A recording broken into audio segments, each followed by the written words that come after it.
Hello friends, ഇന്ന് ഞാൻ പറയാൻ പോകുന്നത് എന്തുകൊണ്ടാണ് സമൂഹത്തിൽ കാപട്യം ഉണ്ടാവുന്നത്. കാപട്യം ഉണ്ടാകുന്നത് നിർഗുണത്തിൽ നിന്നാണ്. നിർഗുണം എന്ന് പറഞ്ഞു കഴിഞ്ഞാൽ ഗുണമില്ലാത്ത കാര്യത്തിലേക്ക് പോകുന്നതിനെയാണ് നിർഗുണം എന്ന് പറയുന്നത്. നിർഗുണ പരിഹാരം. നിർഗുണ പരിഹാരം എന്ന് പറഞ്ഞാൽ നിർഗുണത്തിനുള്ള പരിഹാരം എന്താണെന്നുള്ളതാണ്.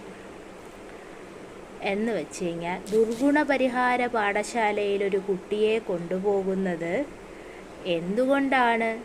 അവൻ കുറ്റകൃത്യം ചെയ്തതുകൊണ്ടാണ്. അവനെ ഒരു ക്രിമിനൽ മൈൻഡിലോട്ട് എത്തിക്കുന്നത് കൊണ്ടാണ് അവനെ അവിടെ കൊണ്ടാക്കുന്നത്. ഇത് നിർഗുണ പരിഹാരം എന്ന് പറഞ്ഞാൽ എന്താണ്? നിർഗുണത്തെ പരിഹരിക്കുക. നിർഗുണത്തെ പരിഹരിക്കണമെങ്കിൽ കാപട്യമില്ലാതാവണം.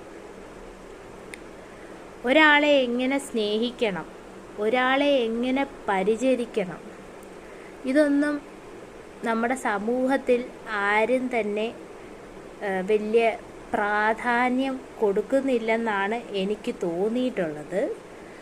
കൊടുക്കുന്നവർ കാണും, പക്ഷെ അതൊക്കെ ഒരു തരത്തിൽ പറഞ്ഞു കഴിഞ്ഞാൽ ഓരോരോ ആവശ്യങ്ങൾക്ക് വേണ്ടിയാണ്. നമ്മൾ ആവശ്യമില്ലാതെ, നമുക്കൊരാവശ്യമില്ലാതെ ഒരാളെ സഹായിക്കാൻ പറ്റുന്നുണ്ടെങ്കിൽ, നമ്മൾ ഒരാളുടെ നന്മ കണ്ട് അയാൾക്ക് വേണ്ടി പ്രയത്നിക്കാൻ ആഗ്രഹിക്കുന്നുണ്ടെങ്കിൽ അതാണ് ഏറ്റവും വലിയ തപസ്യ എന്ന് പറയുന്നത്. ഇപ്പോൾ നമ്മൾ ഒരു ഹോം നേഴ്സായി ഒരു സ്ഥലത്ത് എത്തുകയാണ്.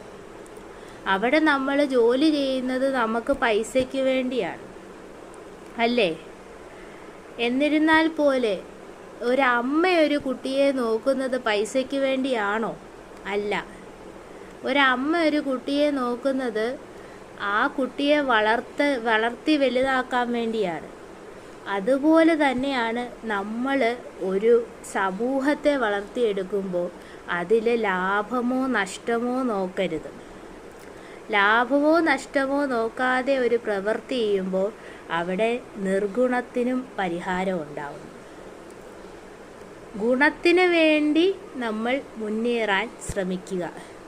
ദോഷത്തിന് വേണ്ടി മുന്നേറിയാൽ എപ്പോഴും ദോഷം തന്നെയായിരിക്കും.